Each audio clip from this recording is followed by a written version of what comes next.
Don Randall, cuando a ustedes, los encargados de salud del país, les dicen, sí, vamos, adelante, eh, ¿ya ustedes habían logrado, digamos, suficiente avance en la investigación para saber que simplemente con que les dijeran que sí, lo iban a poder hacer o tenían que hacer algunas pruebas más?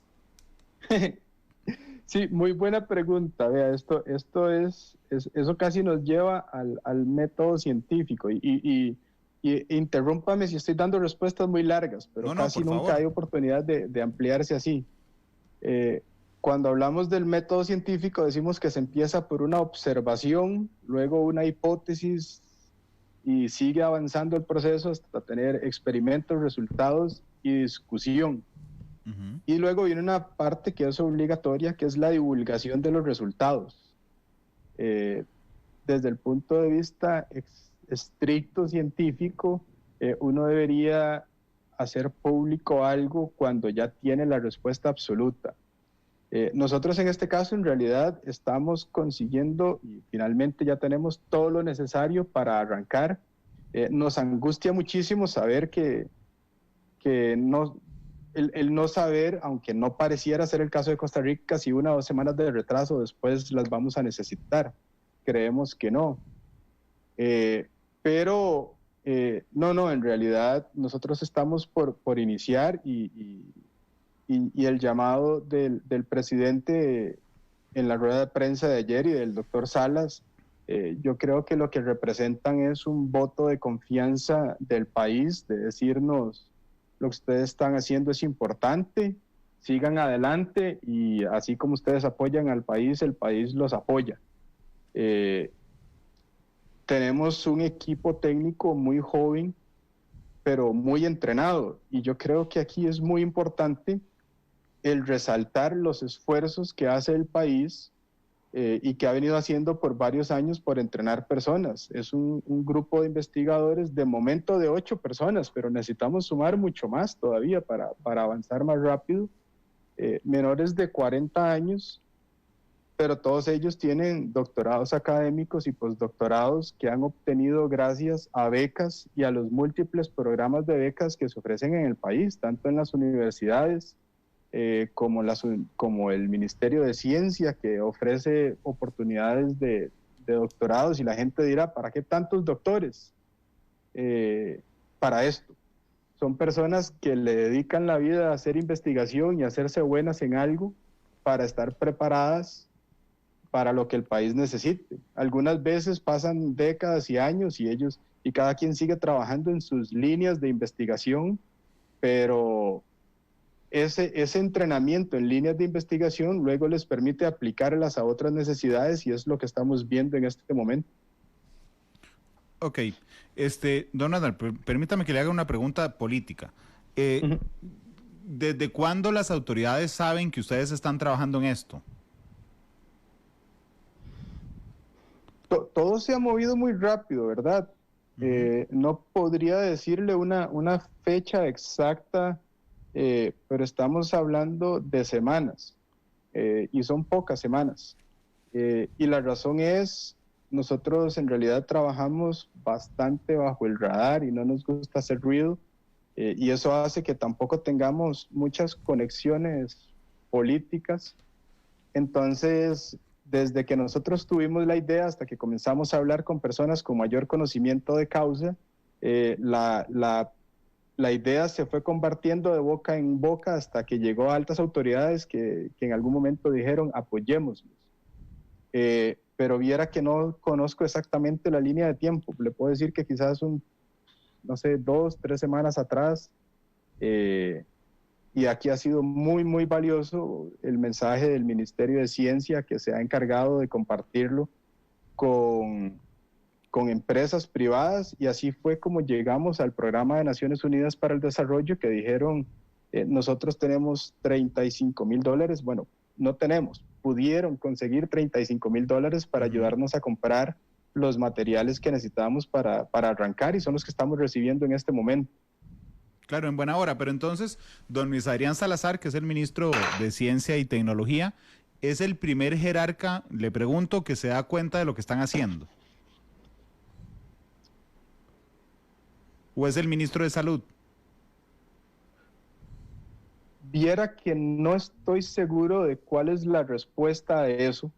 Sé que de forma... No, en realidad no tengo en la memoria cuándo ocurrió. Lo que sí tengo claro es que fue casi de forma muy simultánea que entramos en contacto con ellos. Eh, no estoy seguro de cómo ocurrió, pero no recuerdo que haya una diferencia de tiempo entre los momentos en que ambos nos contactaron, honestamente. Ok, pero está bien, no es importante, pero el último que los contacta es el ministro de Salud, digamos, el que les da el voto de confianza, de decir, trabajemos en esto, es el ministro de Salud, supongo, por el ramo. Ambos, el ministro de Salud, y eso es muy importante, incluso él nos redactó una carta diciendo, bueno, nosotros apoyamos esta idea y para las empresas que quieran colaborar, sepan que es de importancia el Ministerio de Salud, pero también está la otra parte del Ministerio de Ciencia, que tiene fondos para investigación, tiene contactos, tiene redes de contactos además con empresas y ha sido más bien como una mancuerna en la cual tenemos el respaldo del Ministerio de Salud y el apoyo del Ministerio de Salud, y el Ministerio de Ciencia se ha movido mucho en buscar esas redes potenciales de financiamiento. Entonces yo no hablaría de uno u otro, sino de uno y otro, que han aportado en diferentes momentos y de diferentes formas. ¿Y quién es el que decide anunciárselo al país? O sea, ¿quién llama y le dice, don Randall, venga a la conferencia de prensa en Casa Presidencial porque le vamos a anunciar al país que estamos trabajando en esto?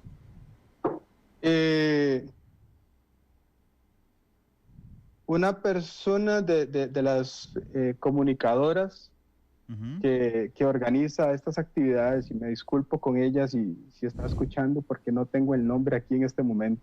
Ok, no se preocupe, lo que me refiero es quién tomó la decisión de decir, bueno, vamos a comunicarles al país, vamos a comunicarle al país lo que están haciendo, porque normalmente ustedes efectivamente trabajan muy por debajo del radar, don Randall.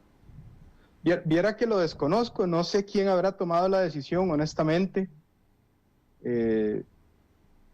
Solo me invitó la comunicadora y me contó quiénes iban a estar en la rueda de prensa, pero no sé cuál fue el proceso de toma de decisiones. Don Randall, ayer en la conferencia de prensa, que empezamos muy entusiasmados, cuando el presidente de la República dice, vamos a hacer las pruebas, y dijimos, wow, de hecho aquí estábamos la redacción completa en la redacción de Noticia Monumental, y nos sorprendió. Pero después usted dice, voy a permitirme aclarar un par de cosas, y hace una aclaración. Y a mí no me quedó claro, y quisiera que me lo respondiera hoy.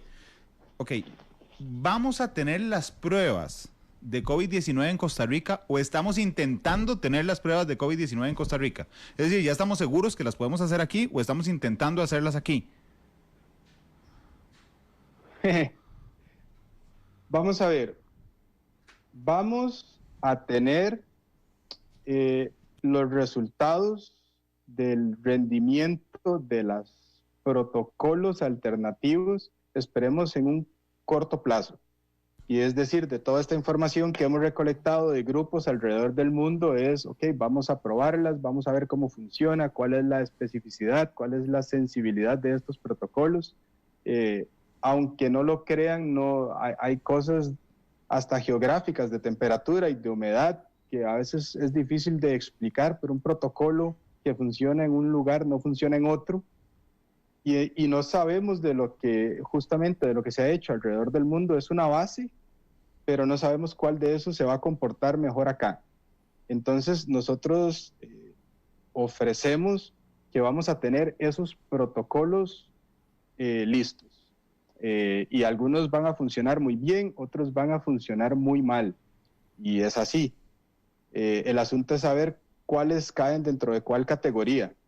Cuando se tengan esos resultados, viene un proceso de toma de decisiones que depende de muchísimas personas. Al final de cuentas, y circunstancias, no solo de personas. Al final de cuentas, Costa Rica no es un productor de la materia prima necesaria para producir estos reactivos o estos kits. Entonces, siempre hay que comprar algo. Uno compra un producto más terminado o compra un producto menos terminado. Entre más terminado está, es más fácil desempacar cosas y utilizarlas en el laboratorio. Y no digo que sea fácil hacer las pruebas, es más fácil llegar al punto donde uno se sienta a hacerlas. Entre menos terminado esté el producto, se necesita incluir otros factores. Técnicas de empaque estériles que lo tienen, por ejemplo, las compañías farmacéuticas en Costa Rica, y los tienen las compañías en zonas francas de dispositivos médicos. Entonces, en general, podríamos nosotros comprar materias primas sin empacar e intentar empacarlas y generar nuestro propio stock. Es posible. Eso es posible.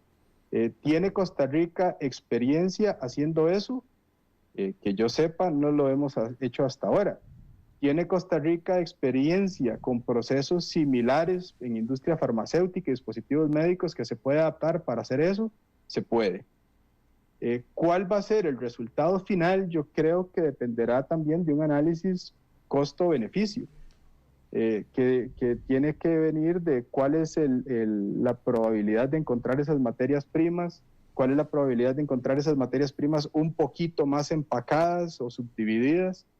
Y eso solo lo vamos a poder saber hasta que terminemos los ensayos. Lo que sí es cierto, y quiero resaltar, es que no solamente estamos buscando alternativas de los reactivos y los materiales que se necesitan para el diagnóstico en los importadores de suministros de grandes consorcios mundiales, que son los mismos que fabrican los kits, sino que hay un proceso muy, muy interesante de empresarios de la Cámara de Industrias, sobre todo, pero no solamente de la Cámara de Industrias, que está yendo a los mercados donde se originan las materias primas alrededor del mundo.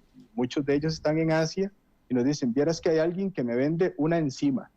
Una enzima es uno de los 80 o 90 reactivos que necesitan para todo el proceso. Dice, pero me lo venden, y me lo venden muy barato en kilos, y tal vez uno necesita microgramos de eso. Entonces es muy interesante, porque nosotros generalmente nos ha quedado muchísimo más fácil solo comprar el producto terminado. Pero es muy interesante además que nuestras empresas tengan esos contactos que nos permiten ir localizando dónde es que se producen esas materias primas básicas alrededor del mundo. Entonces, ¿es imposible hacerlas acá? No, no es imposible hacerlas acá. ¿Las vamos a hacer acá? Yo no estoy preparado para responderlo en este momento, porque creo que depende de lo que funcione y cuál sea la disponibilidad de los subcomponentes de lo que funcionó. Ok, permítame hacer una metáfora para comprenderlo en toda su amplitud, don Randall. Por favor, sí. Por ejemplo, si yo, vamos a ver, hay un carro marca Toyota, para no usar marcas comerciales. Okay. Y entonces en este momento todos los que hay en Costa Rica los traemos de Japón, ¿verdad? Correcto. Ok, y entonces viene alguien en Costa Rica y dice: suave, no vamos a traerlos más de Japón, sino que los vamos a hacer en Costa Rica. Y yo le pregunto a ese alguien: ¿y cómo los vamos a hacer en Costa Rica? Porque resulta que si los traemos de Japón nos cuestan 5 millones de colones. Entonces me dicen: no, pero es que si los hacemos en Costa Rica nos va a salir más barato y vamos a tener más acceso. Y yo le pregunto: ¿y cómo los vamos a hacer? Entonces me va a decir: bueno, es que ya nos dimos cuenta que las puertas se compran en Uruguay, que el chasis se compra en Singapur, que una parte se compra en China, que las llantas en Estados Unidos. Entonces vamos a recibir toda esa materia prima y nosotros, como una manufactura, la vamos a unir aquí. Esa es una posibilidad. La otra posibilidad es que me diga: no, es que ya aprendimos con qué metales se hacen las puertas, vamos a hacer, y ya tenemos el diseño, vamos a hacerlas aquí, basados en el diseño de allá, ¿ok? Solo vamos a comprar el acero en otros países y las materias primas, aquí montamos las puertas y aquí armamos el carro. Y la tercera versión es decirme: no, este es un carro único en el mundo, nos guiamos de cómo los hacen en otros países, pero nosotros vamos a hacer nuestro propio carro. En esos tres ejemplos, entre montar con materiales importados, solo montar, digamos, todo junto, entre desarrollar aquí las materias que nos venden o en hacer un proceso original, en cuál es una analogía de lo que estoy haciendo efectivamente en una Sí, metáfora, sí, gracias, claro. Suni. ¿Qué es lo que están haciendo ustedes? Nosotros estamos probando materiales que permitirían posiblemente hacer la número 1 y la opción número 2. Compremos componentes más o menos elaborados y ensamblémoslos aquí, o incluso siendo muchísimo, muchísimo más básico. Vamos a ver, estamos asumiendo que si algo falta, va a faltar todo. Dice, bueno, ensamblemos todo el carro. Y tal vez veámoslo de otra forma. Un carro puede estar funcionando, pero tiene limitación de repuestos. Ujú. Y usted no consigue los repuestos originales y tal vez está hablando de un carro japonés. Claro. Dice, y alguien puede decir, mira, yo sé un lugar donde venden repuestos de carros ingleses, la geometría es diferente, pero tal vez podamos adaptarlo para que funcione perfectamente bien. Y eso también es una posibilidad, ¿verdad? Asumir que si algo llegase a faltar, va a faltar absolutamente todo. Digamos, es una posibilidad, pero también existe la posibilidad de que falten partecitas de lo que ya se tiene. Y Claro. entonces también estamos evaluando esa posibilidad.